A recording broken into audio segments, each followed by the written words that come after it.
Good morning, children. This is for Standard 9, the chapter 15, which is going to come in your second term, and this is humidity. I suppose you must have heard the word that is humidity. Now, what is humidity?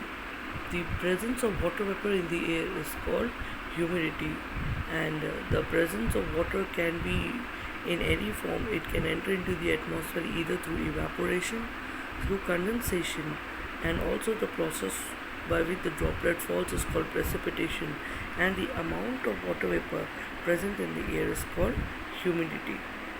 Okay, so there are basically the factors which favors the evaporation. They are humidity. Now humidity, as per when you will write it, like dry air, which promotes greater evaporation, because dry air has more capacity to hold more water vapor than the humid air. So these are the factors which favors evaporation, that is humidity. Then we have the next one, that is the supply of heat. The greater the heat of the water surface and air above it, the greater will be the rate of evaporation. So if more heat is there, more evaporation will be there. Then we have the strong winds that promote evaporation. Wet clothes dry more quickly in windy day than when it is calm. Humidity. Water is added to the atmosphere by the process of evaporation. It changes from liquid to gaseous form. The water vapor in the air is called humidity. Humidity is inversely proportional to heat. The more is the water vapor present in the air, when the atmospheric temperature is low, water vapor is less. Now there are two types of humidity. One is called absolute humidity and one is called relative humidity. The amount of water vapor which is held by air at certain temperature and volume is called absolute humidity. That means absolute humidity is the mass vapor per unit, usually calculated in grams per cubic meter, hence rises upward and it may change. Therefore, in calculation of whether absolute humidity is taken into, absolute humidity generally is not taken into account. The relative humidity is a ratio between the absolute humidity of a given mass of air and the maximum amount of water. Here you will clearly get to know through difference between absolute humidity is a measure of actual amount of water vapor in the air regardless of temperature, but relative humidity measures water vapor in the air but relative to the maximum vapor that the air can hold at that temperature. Now this is expressed in gram per cubic meter and it is expressed in percentage. The higher the amount of water vapor, the higher the absolute humidity. Warm air poses more water vapor than cold air. So with the same amount of absolute humidity, air will have a different relative humidity depending upon the temperature. That means relative humidity depends upon absolute humidity. Okay. In weather calculations, absolute humidity generally is not taken, and in weather forecast, we take into account the relative humidity indicates the precipitation, dew or fall. The next we come to how is the humidity measures. The first it is like we have the hygrometer also, then we have the thermometer, dry and wet bulb thermometer, and the working has been defined very easily. Then we come to the next form, that is called condensation. Now condensation, you know, it is the reverse form of evaporation. It means the atmosphere gets converted into water droplets or ice. The condensation, the heat is locked in the water vapor, it is released into the atmosphere. It can take place when water vapor is added to the saturated air or when temperature falls below the particular temperature point. Condensation takes place because of the following atmospheric condition. There should be high amount of water vapor present in the atmosphere. Minuscule particles of dust, small particles of dust, salt and even smoke act as a condensation nuclei. The temperature of air must be below the dew point temperature so as to encourage condensation.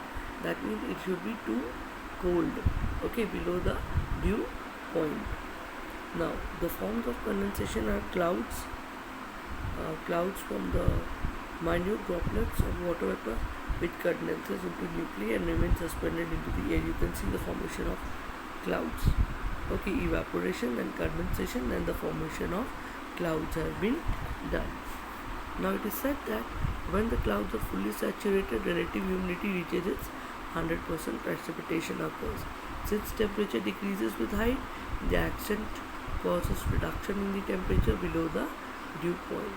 So condensation not occurs only around tiny solid particles like dust, carbon dioxide and smoke. So these impurities in air are known as condensation nuclei. Without condensation nuclei, condensation doesn't take place. Without condensation, clouds do not form, and without clouds, precipitation cannot happen. So this is very important for us to know that condensation nuclei act as a reactor towards the formation of the clouds, and in turn it leads to precipitation. Now there are various kind of clouds. They have been categorized. You can see here also. Okay, you can see here we have cirrus, cumulus, stratus, etc. Then we come to the next form of condensation, that is dew. Now what is dew? When the water vapor condenses on the surface of the ground in form of tiny droplets of water is called dew. Commonly during winter we get an account of cooling of air below the dew point. You can see here it is dew, this is mist, fog, rain, hail and snow. Then we have frost. When very low temperatures are there, when condensation occurs at 0 meter or ground, then we have the frost, when water vapor freezes into minute crystals, okay, near the object towards the ground. Then we have fog, which is invisibility that we find. Droplets of water suspended into the atmosphere. Long winter nights, the cool grounds rapidly, then the air moves. Such cooling reduces temperature at the surface, and to get below the dew point, water vapor at lower levels get condensed around minute solid particles to form fog. Mist is less dense than fog. The visibility is relatively better. Visibility during fog extends up to 1 kilometer, but under condition of mist it may go up to 2 kilometer. Then we have precipitation, very important. The tiny droplets of water, or even the rain comes, it's called precipitation. The precipitation forms are rain, snow, hailstorm. Okay, then there are types of rainfall. We have relief rainfall, we have convectional rainfall, and we have frontal rainfall. Relief rainfall is also called orographic rainfall. It occurs, orographic rainfall you can see. This is how I will explain you. This is called the katabatic factor. So you will find that when the air is supposed to ascend up towards the slope of the mountain,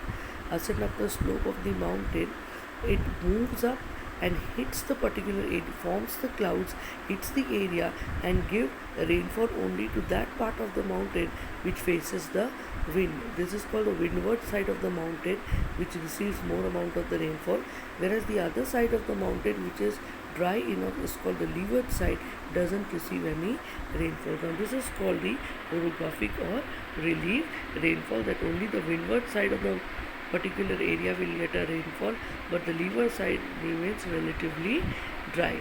So here the mountain acts as a barrier and lying direction to the moisture laden winds. The presence of mountains causes humid air to rise above it, and the ascent of cooling leads to the condensation in the form of precipitation. Now it is caused by the relief, and it is called relief rainfall. On descending down the other side, that is the leeward side, it is regarded as the rain shadow region. For example, we have the monsoon winds which ascend the western Ghats, cause heavy rainfall on the windward side, and in the northeast the Himalaya barriers acts as a barrier. They shed their wind and moisture on the windward side. Then we have the next one, that is convectional rainfall, which you will receive, the whole place will receive the huge amount of rainfall. The high temperature is there, naturally it appears in the equatorial region. Because of the process of convectional heating of the air rises up through evaporation, makes up a cloud and gives tremendous amount of rainfall. Normally in the afternoon period around 4 o'clock the shower is being done. So such rainfall is accompanied by thunder and lightning, that is convectional rainfall. Then we have frontal or cyclonic rainfall, which is experienced in the tropical latitudes. etc. It is caused by the convergence of two different masses of air with different temperatures and other physical property.